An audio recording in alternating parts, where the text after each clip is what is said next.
How did the Valar's doom of Mandos shape Middle-earth?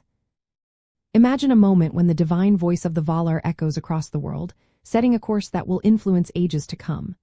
That's what happened with the doom of Mandos.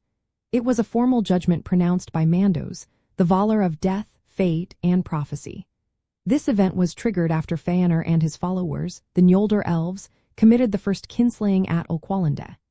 They attacked the Teleri elves to steal their ships and leave Aman, the blessed land of the Valar.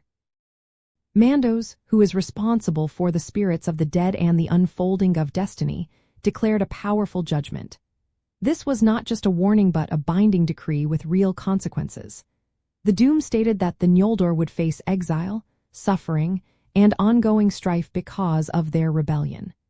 It warned that their pride and violence would lead to betrayal, loss, and the fading of their hopes in Middle-earth.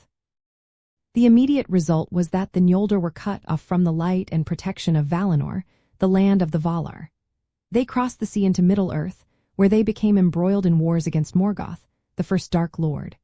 The doom shaped their kingdoms, which were glorious but ultimately doomed to fall. Their alliances were fragile, and their victories were often short-lived. The arrival of the Noldor also brought knowledge and conflict to Middle-earth's eastern lands.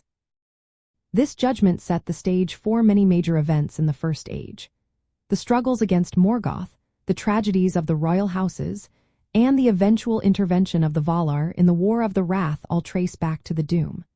It became a recurring theme in the stories of Middle-earth, showing how the choices of the elves and the consequences set in motion by the Valar ripple through history.